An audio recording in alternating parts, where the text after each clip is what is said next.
If you really want to take scale seriously, you need to find somebody that has walked that path, that has been down that path, because they are the only ones that are going to be able to understand. They're not going to bullshit around with you and keep asking you the questions per the template that they received in their coaching training. This is the Staying Power Podcast, a show that explores the challenges business owners face as they grow. I'm Brandon Hall. And I'm Thomas Castelli. And together we ask the tough questions to show you that running a business is not for the faint of heart. But if you have staying power, you'll overcome your challenges and achieve lasting success. We're here for the first episode of the Staying Power Podcast. I want to thank you first and foremost for tuning in. We're here with our first interview today with CEO and founder of the Real Estate CPA, Brandon Hall. And before we dive into Brandon Hall's business and what he's been able to build over the last number of years, we do want to ask first, why start the Staying Power Podcast? Why now? Yeah, so the Staying Power Podcast, and this is good that we're talking about it because it'll be a good kind of intro into what listeners can expect with the podcast episodes that we're going to have later on. The Staying Power Podcast kind of originated, it was an idea that I had as I went through running my own business. My experience in running a business is that most business owners, or at least myself, I'm kind of on an island by myself. There's not a whole lot of people that can relate to me. I experience very high highs and very low lows. And sometimes I can be on top of the world, and then literally a minute or two later, something happens where it just brings you right back down to earth. So my idea of the Staying Power Podcast, and Tom and I were batting this around to actually make it happen. So I'm very thankful that you're a co-host here and you're going to help me do this thing. But the idea of the Staying Power Podcast was just to show other business owners that people have walked the path that you're going down before. Any sort of pain that you're experiencing, people have experienced it before. And we want to talk to other business owners through this podcast and dive into those details and get some actionable advice on how they got through it, how their business changed in the future. Things around scale, growth, technology, managing employees, all the stuff that a lot of other podcasts seem to gloss over. A lot of other podcasts love talking about how you should be so motivated to be a business owner, how great it is to be a business owner, and how everybody should do it. Not a whole lot of podcasts really dive into the nitty-gritty details, the hard stuff, right? And that's what Tom and I want to do. We want to ask the hard questions. We want to dive in to the uncomfortable situations so that we can show listeners that, again, you're not walking this path alone. Many people have done it before. And here's some actionable advice that you can potentially use to get through your situation. Absolutely. Very well put. And just to give everybody who's listening and tuning into this first episode a little bit more details around what you'll expect, we're going to be releasing this on a weekly basis. So you can expect to have a podcast being released each week. We're going to be bringing on guests, small and mid-sized business owners from all different types of industries. Of course, you're going to expect to hear from some real estate investors, from people from in professional services. But we're really trying to diversify and bring the experience of people from multiple industries to you and how they built their business in hopes that it will help you create actionable advice that you can implement in your business to grow and it help you achieve your goals. And just to kind of elaborate on the why now piece. So, you and I were talking about when should we launch this thing? And we were having this conversation January 2020, and we laid out a plan to launch mid 2020, but then COVID hit. And we realized that staying power is something that businesses need during these insane times. So we decided to go ahead and launch it. We accelerated our plan. We were working some pretty crazy hours, and we were booking guests left and right, recording as many episodes as we possibly could to launch in May. So that's kind of the why now. And real quick, before I turn it over to Tom for him to grill me, we are also launching a community. It's called the Staying Power Collective. It is for professional firm owners. You do have to be an owner to be in the community, and it is not free. But what we're doing is creating a place where people can come and bounce ideas off of each other.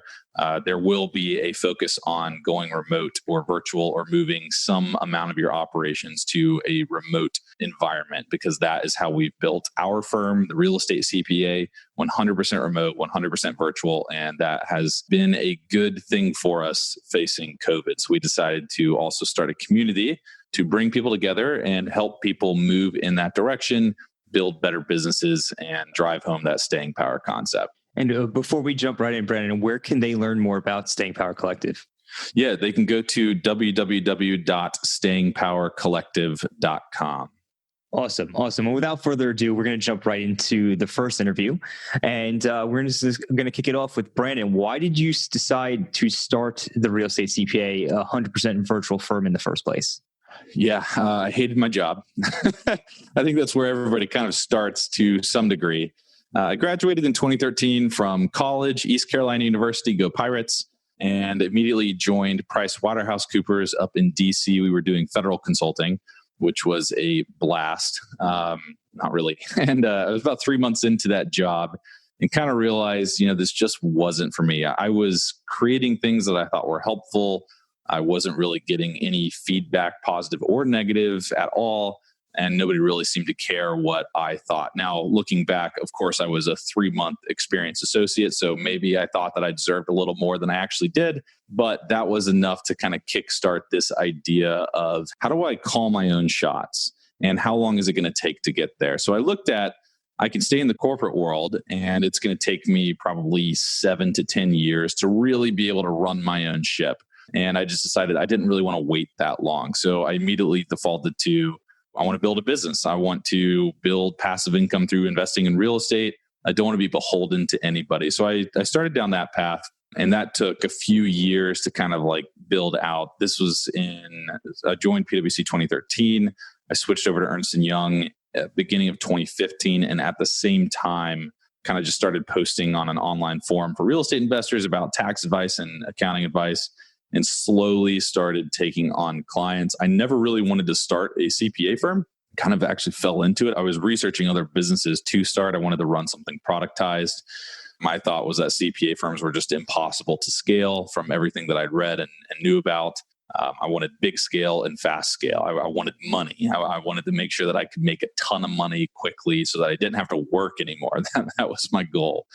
So started in 2015 trying to figure out how to invest in real estate. And then that just slowly kind of fell into answering tax questions and accounting questions on this online forum. And people started reaching out, asking about taking on clients, and finally said yes, and just sort of fell into building a CPA firm. Awesome. And I know today the Real Estate CPA has scaled to $2.5 million in revenue. You have about 13 employees. And this is all taking place over the last 4 or 5 years or so. Could you just talk a little bit about how you first started? Did you first hire somebody when you first started, or could you just kind of take us through that a little bit? Yeah. So early on, I decided I was going to run a virtual CPA firm, a remote CPA firm. One, I wanted to be able to travel anywhere in the world and still service clients without any sort of interruption. 2, I was sick of going into the office every single day, dressing up and actually not seeing a client. That's what's required of you when you work at a large company, which there are definitely merits to it, but it just wasn't for me. So I decided remote only. So what I did is I started building everything around remote. The very first challenge that I had to overcome was, how do you build trust with potential clients if they never actually see your face? If you're only talking on the phone or like on video calls or something like that, if they're not going to see you in person, can you ever actually really build the trust? So what I did is I immediately dived into content marketing. And I didn't know that it was content marketing at the time. All I was doing is just trying to help as many people as I could by posting on these online forums, by writing blog articles, and by being a guest on several different podcasts. I was a guest on the Bigger Pockets podcast in 2016, Q3 2016. And in 2016, my business was sort of starting to take off. So 2015, I think I netted like $4,000. In 2016, I started bringing on a lot more clients due to all of my online posting activity. And then Bigger Pockets asked me to come on their podcast Q3 2016. At the time, I was generating probably 2 or so leads a week.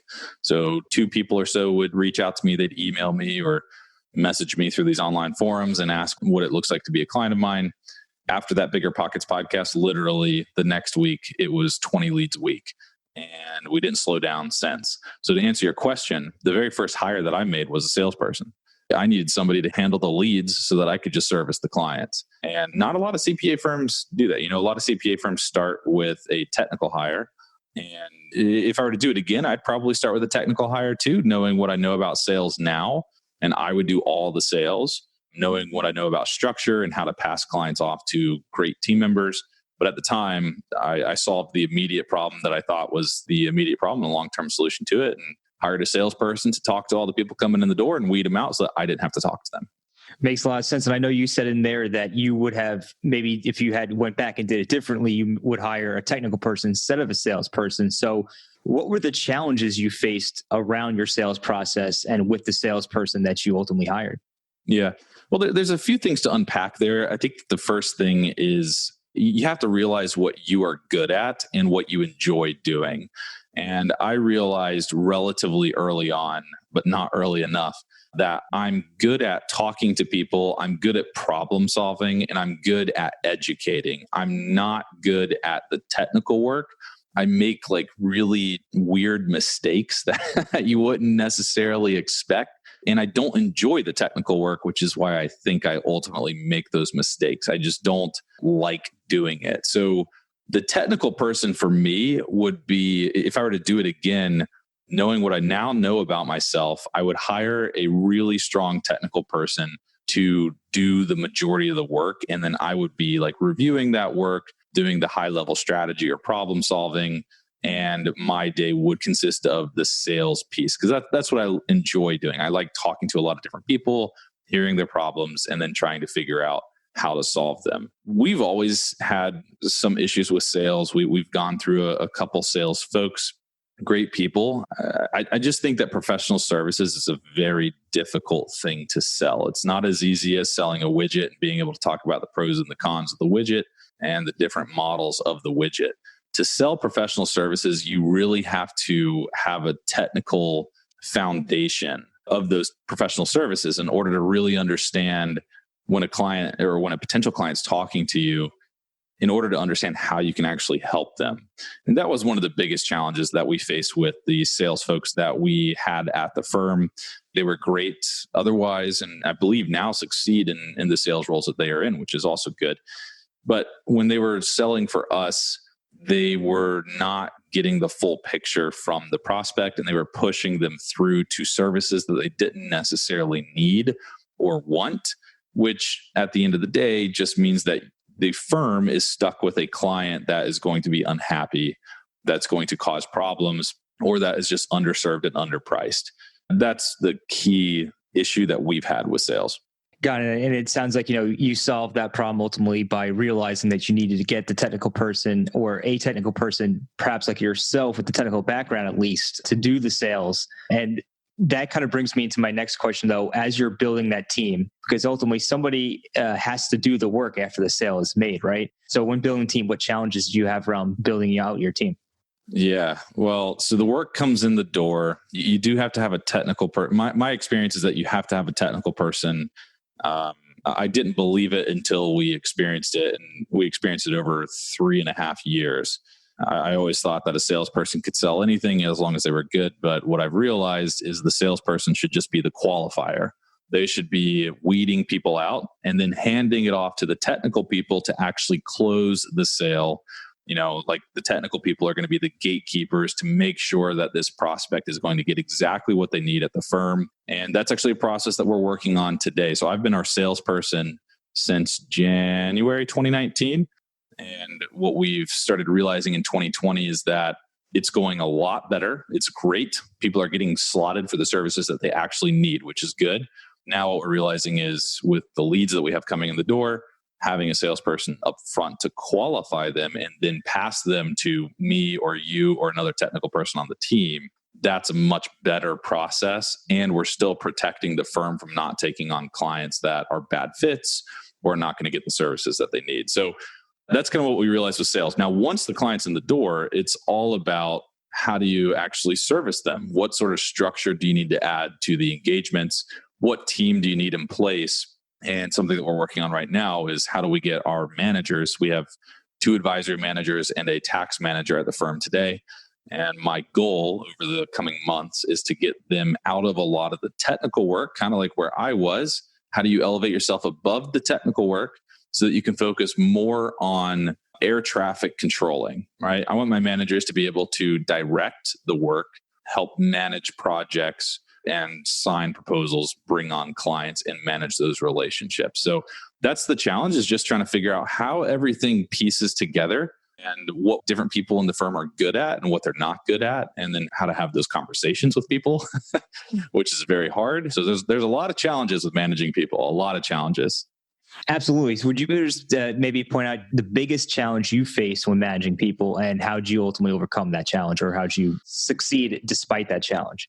Sure. So as I was scaling a firm, I kind of put my head in the sand, kind of took the ostrich approach, put my head in the sand and just ignored the people component. Not ignored it, but ignored managing it effectively. My strategy was, I'm going to hire smart people and we'll just figure it out as we go. I've got bigger problems, right? My bigger problems are, how do you bring more clients in the door? How do you scale? What technology are we using? All these different problems. What I've realized, though, and it took me a while to realize this, come to the conclusion that professional services, their biggest problem is their people. That is their biggest number one pain point that they must solve. And it has taken me a long time to realize this.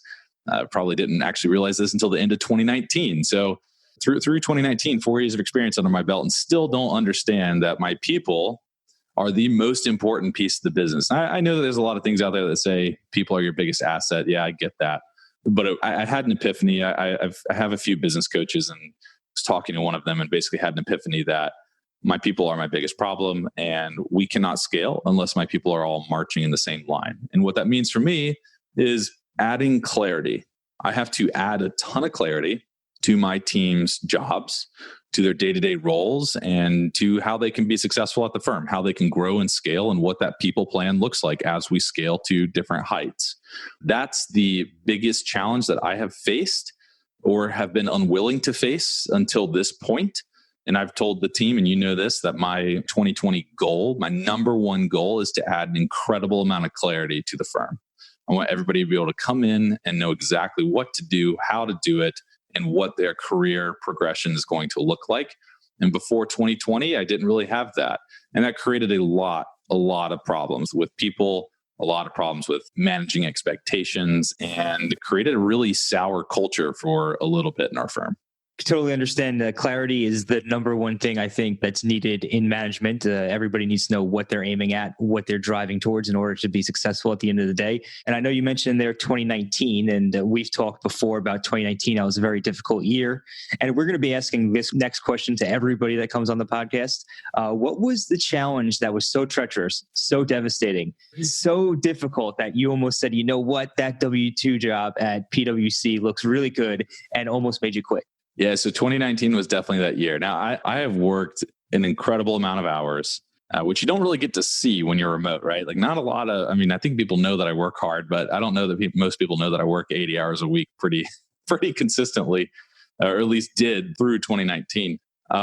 So you're working a lot of hours. You're trying to build this firm. There's a lot of ups and downs. You get to 2019. If you look at our financials, we grew 30% in 2019. Our margin relatively went down, I think a couple percentage points, but the actual dollar value was up. So 2019 from a financial perspective, from a balance sheet perspective, from an income statement perspective, looked pretty good. You would look at it as a banker and go, wow, these guys had a kick-ass year. But 2019 for me was tough. It was really tough. And it was tough for a number of different reasons. But the biggest challenge, the one that where I did almost throw my hands up in the air and say that I'm done, actually probably scared a couple of people in the firm, because I did have conversations with folks in the firm about it. And the biggest challenge was I woke up one day and I had mid 5 figures missing from my bank account, from the business's bank account. And I didn't understand why. It was just gone. And then I checked my email, and I had a couple emails from our payment processor saying that one of our clients had charged back 6 months of services that they've paid with their credit cards. They were paying with Amex, which we no longer accept.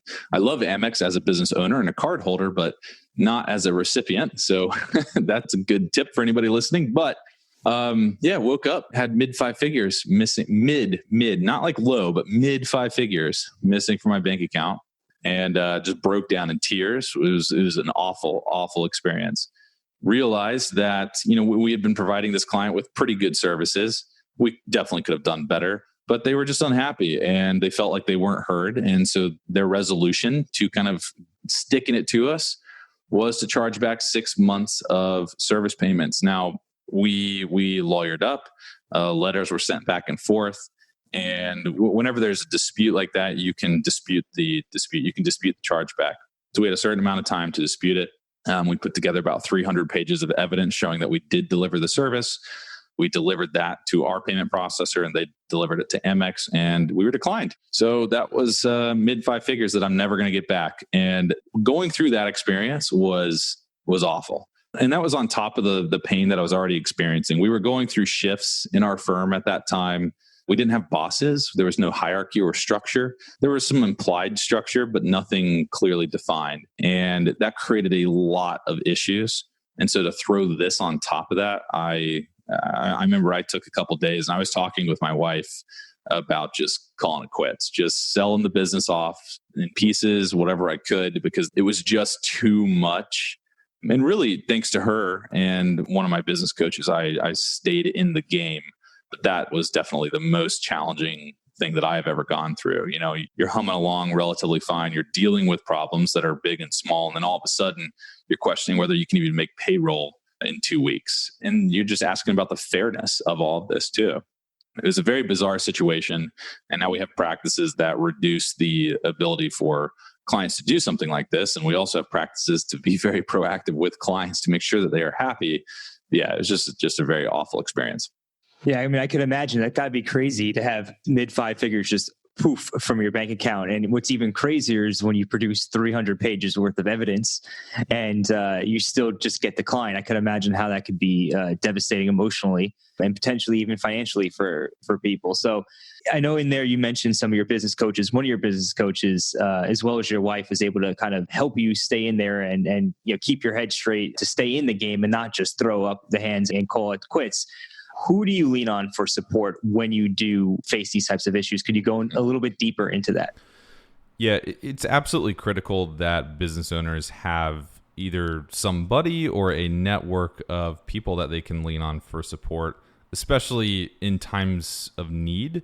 And I think a lot of business owners go through a lot of ups and downs. I mean, running a business is a lot like riding a roller coaster. There's really high highs and really low lows, some of which we've discussed. And especially during those low lows, you really need either somebody or, again, a community of people that you can lean on for support. And that's part of the reason that we started the podcast. We started the Staying Power Collective is to provide that sort of a resource for firm owners who are experiencing pain as they scale firms, and that pain will come even if you do everything that you possibly can to avoid it. I started off relying on friends and family to kind of just gut check me as I was building the business. And as I continued to scale, what I found myself doing is trying to find more targeted advice. So some of my friends and family could provide that more targeted advice. Like for example, my mom and dad, they've been very successful in their corporate careers, and they've managed teams of people, sometimes very large teams of people. And I'll go to them whenever I need some advice on how to hold people accountable.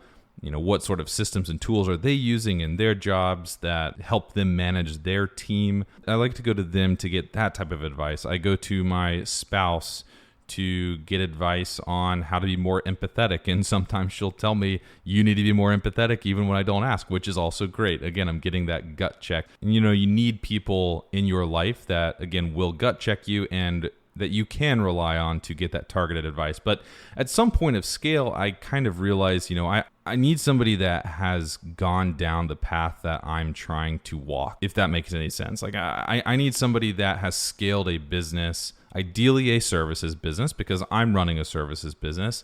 And this person will help me kind of see through the pain, see through the challenges, help me navigate these choppy waters and all of the variables that come with that. Because, you know, as a business owner, I have to be constantly thinking about all aspects of my business, top to bottom, left to right.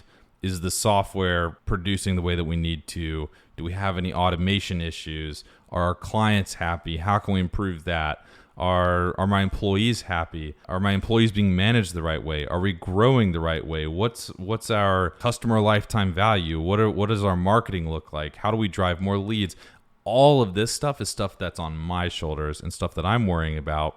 And I need to be able to rely on somebody that's kind of gone down that same road and can relate to that. That way they can tell me, hey, it's after tax season, and after tax season, you need to really ramp up your marketing, and here's exactly how you do that, and here's the plan you need to put in place. And hey, at the end of the year, when your employees are asking for raises, here's exactly the conversation that you have with them, and here's the template that you can potentially hold them accountable to, or the principles that you hold them accountable to, and here's how to structure those conversations. So having somebody that's kind of had that all-encompassing experience as a coach was a total game changer for me. And that is Coach Jeff. I'd love to get him on the podcast here at some point to talk about his experience. He's great at the people management, great at the culture building, and great at sales, just scaling a firm. And Coach Jeff is where I want my business to be at some point. So he runs a really successful business. That's where I want to get to.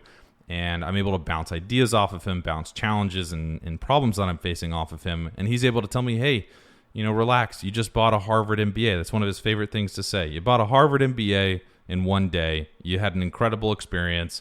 Yeah, it's painful, but you're going to learn from this. You're going to put things in place to not make the same mistakes again. And that's exactly what happens. But it's nice to have him as somebody to be my sounding board. Having a strong why is important, especially if you're going to have staying power in a business. You can't just be all money motivated. And I think a lot of entrepreneurs that I've talked to and people that I've had conversation with will tell you that it's not all about the money. And eventually you have to find your why and why you're in it for the long haul. And that being said, what is next for Brandon Hall? Yeah, so Tom and I are launching the Staying Power Collective, and that's this community group that we're starting for business owners who are trying to move towards remote or are already remote firms, professional firm owners. And we want to help you guys through different pains and issues that you're experiencing. I have walked that path before. I've been in your shoes. And I feel like now it's time to start giving back to those folks. So we want to start the Staying Power Collective. We want to grow that. And we want to keep growing the Real Estate CPA, which is the CPA firm that I run. And our goal there is to hit $50 million in revenue. I think over the next 10 years, is that the goal? That's the goal, 10 years. 10 years is the goal. So we've given ourselves some time, but the goal there, the ultimate goal there is to make it to the top 100 accounting firm list and to be able to basically show the larger firms that you can run and scale a virtual CPA firm effectively. So we did give ourselves a monetary target to kind of get on that list and get the attention of the bigger guys. Absolutely. And what is the number one piece of technology or software that your business would not be able to operate without? Yeah, man, and this is probably another one of those challenges that we should have unpacked, but we change technology a lot. And I've actually tried to slow down our rate of change because I think that, especially in 2019, we had a lot of change fatigue.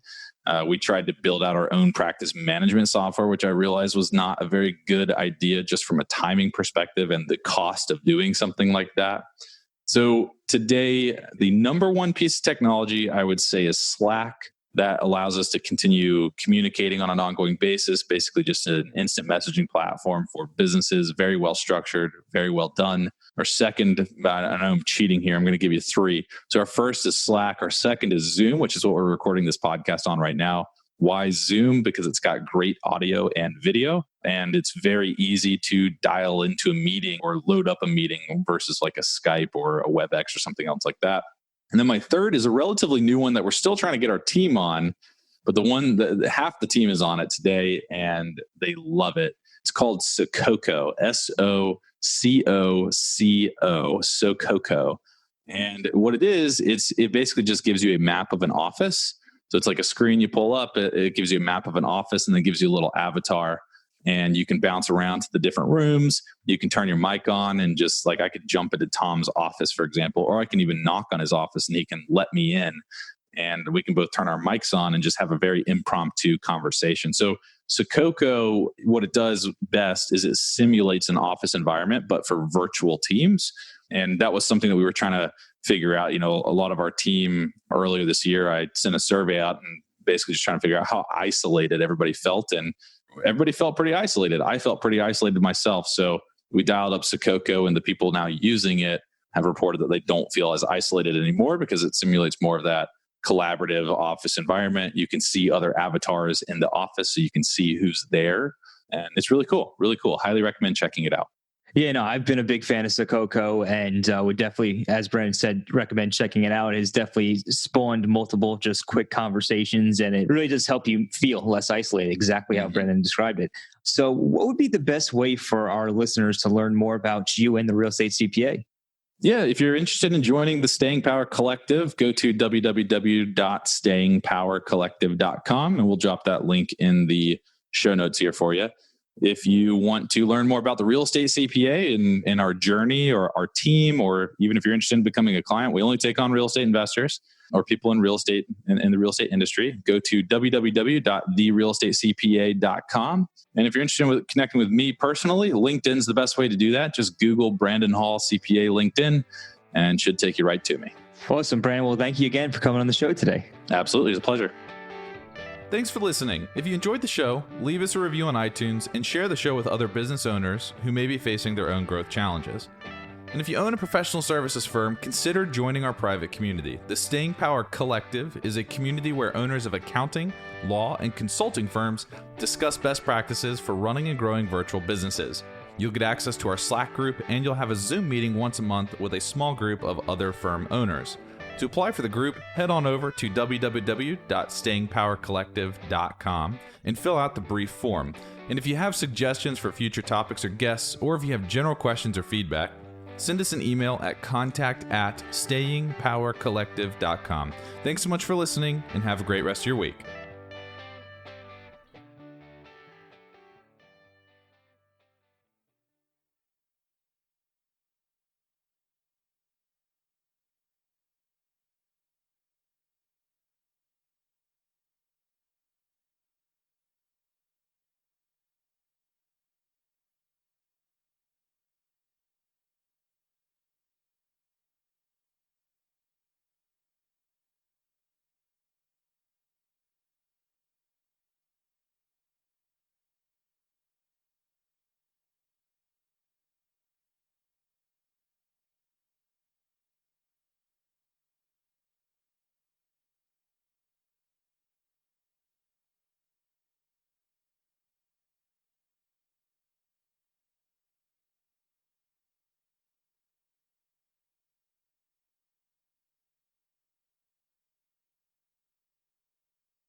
and help me gain the clarity I need to continue scaling the business.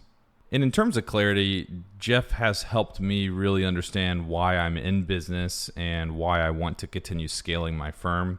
I mean, at the end of 2019, like we were talking about, 2019 was a rough year. We experienced a lot of growth pains.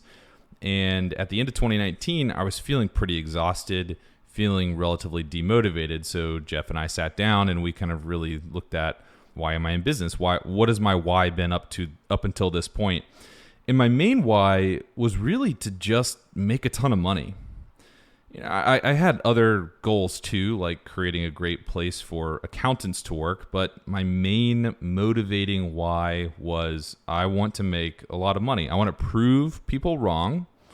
I didn't really even have people to prove wrong, but that I acted with like a chip on my shoulder, and I just wanted to prove people wrong. I wanted to buy a Ferrari and show up to my high school reunion with the Ferrari. And that's a pretty shallow, pretty vain why. And it's definitely not a why that you can really hang on to as you scale your business, because it's not strong enough to get you through the pain of scale, the pain that comes with scale and growth. So toward the end of 2019, as we're going through this, I realized that money is great. It just wasn't a great motivator for me anymore. And I think that was emphasized by the 2019 pain points we experienced, that 5-figure chargeback being a key part of that. It was just exhausting. So once I realized the next marginal dollar was no longer worth it, it wasn't worth continuing to run a business just to earn the next marginal dollar, I really reflected and was able to kind of come to this conclusion that my real why, the reason I want to continue being in business, is because I want to be happy and I want to positively influence as many people as possible. In happiness, the first part of this, the happiness piece, it's a pretty selfish thing. The team has to be happy for me to be happy. If Tom's not happy, I'm not going to be happy either. So it's pretty selfish, but it also gave us some clarity in terms of who do we take on as clients. We're not going to take on clients anymore purely for monetary reasons. We're going to make sure that the clients are going to be a good fit for our team, that they're going to use the software that we're using, that they're going to write cordial emails to us, and they're not going to blow us up Saturday night at 10 p.m., like just good professional relationships, good clients that we can work with. And what that's going to do is it's going to make my team happy, and that happiness is going to boil up to me and make me happy as well. But the latter part of my why, the influence as many people as possible, that for me was the big growth motivator. That's, get big, build the CPA firm up, scale to the masses, start the Staying Power podcast, help other CPA firm owners, and then by doing that, we're helping their clients and their employees and all of their families. So we can influence a lot of people by scaling and by writing great content, by helping all of these people. And it's basically just a big waterfall of positivity. And that's kind of what I want my brand to be, my personal brand. And when I really thought through this, I realized, okay, that's what I want to do. That's where I want to take the CPA firm, and that's where I want to take my personal brand. I want to be able to say that I've positively influenced a ton of people.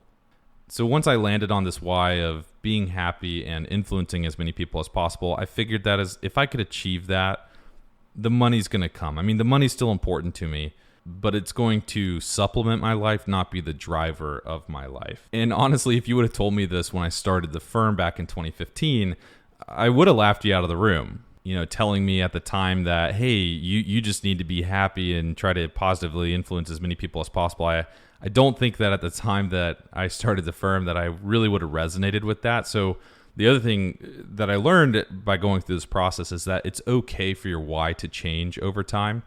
I started off being highly driven by earning money, but as I gained experience, as I went through some ups and downs and experienced some pretty significant pain that just comes with scale and growing a business, I realized, okay, I really need something stronger, something that I can always fall back on and say, this is why I'm still doing this. And I want to be happy, and I want to positively influence as many people as possible.